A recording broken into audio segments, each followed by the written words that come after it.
Carola, quedaba una pregunta pendiente antes de irnos a la pausa. Yo le decía si se podía gobernar sin partidos políticos y quería precisar, no me refiero a los existentes, me refiero en general. ¿Se puede gobernar sin partidos políticos? Efectivamente se puede gobernar sin partidos políticos. ¿De qué manera? Siempre con grandes mayorías. Es decir, por ejemplo, el cargo de presidente de la República se obtiene cuando las personas eligen directamente y por lo tanto ahí no es necesario que sean los partidos políticos la que elijan a la presidenta de la República.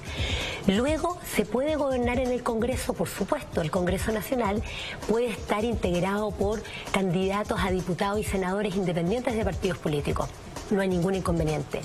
Se pueden tomar decisiones de plebiscito, por ejemplo, referéndum, revocatorios o de otra naturaleza por la sociedad chilena sin necesidad de partidos políticos, también se puede hacer. Se pueden adoptar otro tipo de decisiones políticas, por ejemplo, proyectos de ley que puedan los ciudadanos generar, por ejemplo, 10 o más ciudadanos generar un proyecto de ley, también se puede hacer. ¿Se puede hacer una asamblea constituyente sin partidos políticos? Por supuesto que se puede hacer.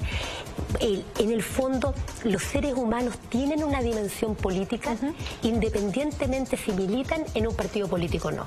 Ahora, nuestra postura es que los partidos políticos actuales en Chile, porque no han sido capaces de destruir ese binomio negocios o dinero y política, están profundamente desprestigiados y por eso no son capaces de hacer los cambios sustanciales institucionales que el país requiere para tener una mayor justicia social. Carola, ¿y no era mejor iniciar un camino distinto y no ir de inmediato a la presidencia de la República y, por ejemplo, crear un partido o un colectivo nuevo y crearlo como partido político?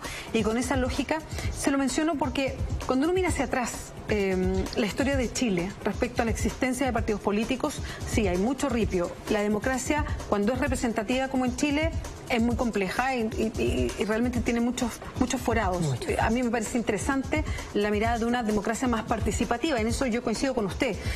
Pero cuando hemos hablado de que no existan partidos políticos, el que tenía ese discurso fue la dictadura. No tenemos partidos políticos y fue el que instaló esa mirada sospechosa permanente a los partidos políticos. ¿No se acerca en algo el discurso suyo con ese momento de nuestra historia? No, para nada, porque, como le decía antes, un Estado de Derecho debe respetar la forma en la cual las sociedades o las personas se organizan y por lo tanto, si nosotros llegamos al gobierno, que espero sea así, los partidos políticos no van a ser eliminados en lo más mínimo, porque los seres humanos tienen derecho a organizarse en partidos políticos. Yo entiendo, pero ¿cómo se negocia cuando hay mucha gente que puede sentirse muy representada por usted?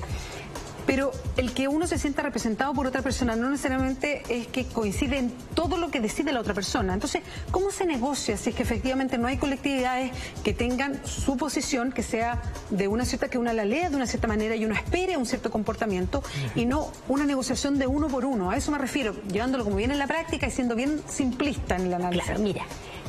Una presidenta que es elegida debiera tener un gran apoyo popular, ¿cierto? Y la idea nuestra es precisamente ir en contra de esta abstención. Mi llamado a los ciudadanos es que seamos consecuentes. Nosotros como ciudadanos hemos criticado que los partidos políticos no han destruido el binomio negocio o dinero y política.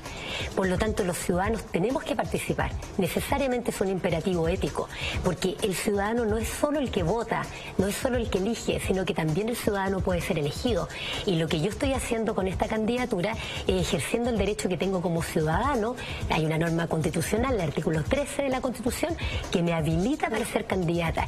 Y yo hago eso y hago un llamado a los ciudadanos a que no solamente elijan, sino que también estén conscientes de que pueden ser elegidos.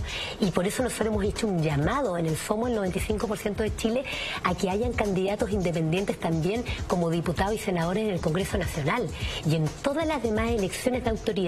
Ahora, ¿qué ocurre?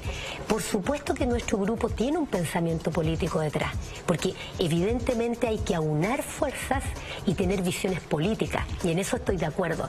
¿Y qué visiones políticas son las que nosotros estamos promoviendo? Primero, un sistema democrático, donde gobiernen las mayorías. En Chile no gobierna la mayoría. No hay ninguna decisión importante en la cual participen los ciudadanos. No hay plebiscito. No hay plebiscito, no hay nada, no hay revocación de autoridades, absolutamente nada. los ciudadanos no pueden, por ejemplo, proponer un proyecto de ley, les está impedido.